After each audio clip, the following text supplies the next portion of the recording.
健全な身体に健全な心。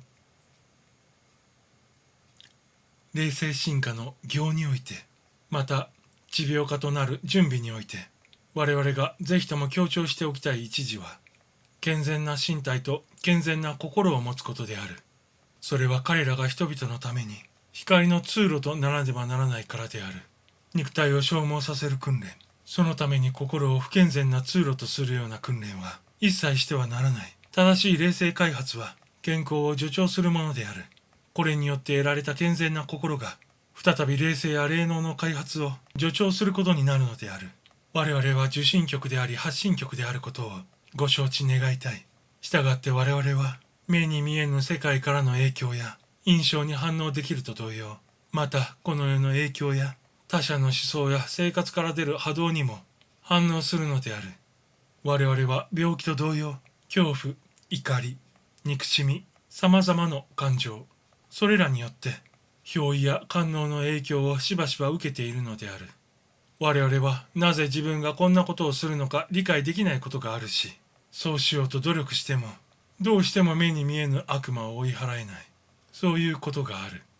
その時我々はまさしく不健全な状態にあるのである。あまり率直に申しすぎましたかな。しかし皆さんは霊性開発を求めているのだから、すなわち天与の霊性の開眼を望んでいるのだから、自分の器官の使い方を学ばねばならぬのである。いつか申した通り、何か楽器を演奏するにはまずその技術を習得せねばならぬ。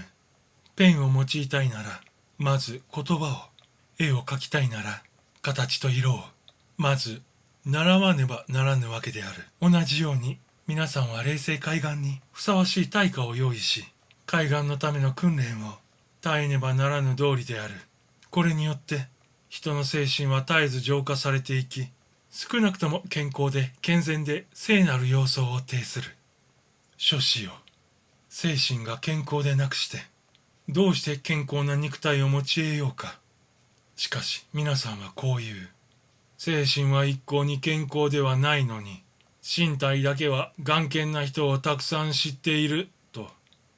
しかしそれは時間の問題である。その精神が平和と調和を欠いておれば、身体の健康は長続きはしないのである。それゆえに常に健康な考え方をなされよ。建設的で楽天的にものを考えるようになされよ。と申しても、愚者の楽天主義ではない。物事を明るく自信を持って考えるということ、つまり地上生活の混沌の裏には聖なる目的があるということ、また人間の霊性の進化が進められつつあるということ、これを承知の上の楽天主義であれ。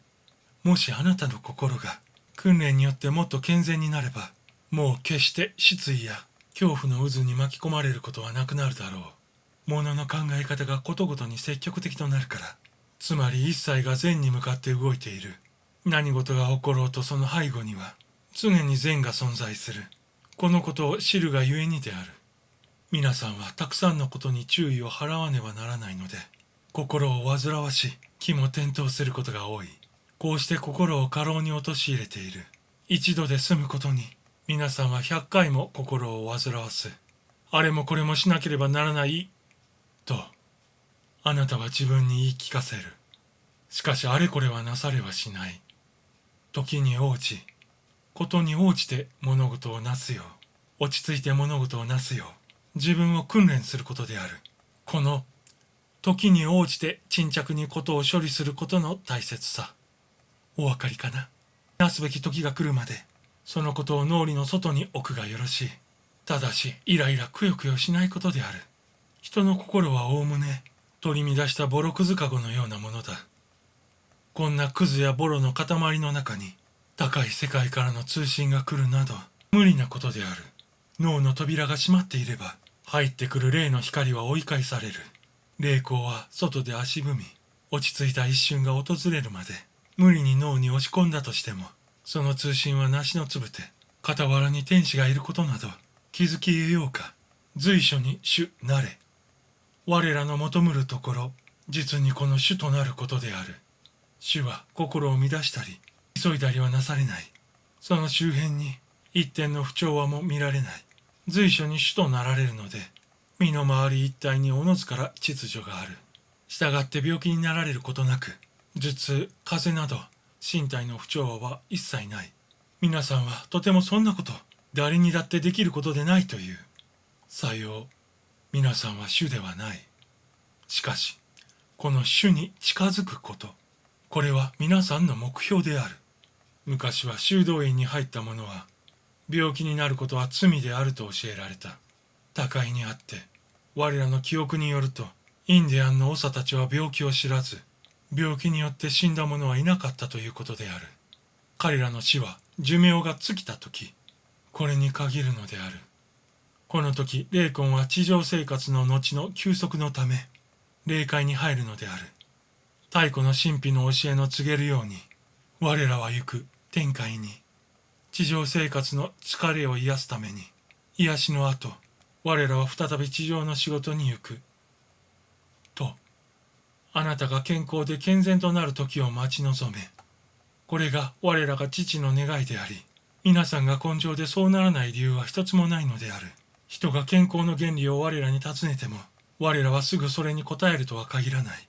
我らはその魂にとり、一番ふさわしいものの考え方を指示するにとどめる。真理を無理に押し付けても、その魂が衝撃から回復するのに手間がかかるばかりで、賢明とは申しかねる。そこで我らはその魂が消化しうるほどの食物を与えてやる。つまり優しく説いて聞かせるわけである。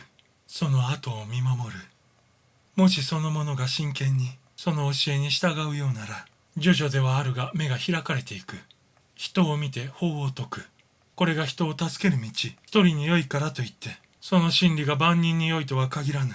しかしながら、身体の健康のためには、また魂の訓練のためには、基本的な法が存在している。これを皆さんに示したい。第一は食物に関することである。ご承知のように、人間には肉体の他に精妙な媒体が備わっている。人の食べるものは、肉体とエーテル体の原子に栄養を供給する。粗雑な食物を取れば、粗雑な原子に活力を与えることになる。逆に、太陽で熟した食物、例えばフルーツ、穀物、木の実、野菜を日常取るようにすれば、媒体の行為の原子を養うことになり、霊性進化に役立つ。粗雑な食事は、その進歩を遅らせ、困難なものにする。生まれてから中年、老年と、人間の身体には毒素がだんだん溜まりつつある。科学的に加工された食物が身体に溜まると、活動を妨げるようになる。食物についても同様である。食物がよろしくないと、血行を悪くし、中年と老年になって身体の動きが鈍くなる。霊性進化を目指すなら、肉体原子の浄化をせねばならぬ。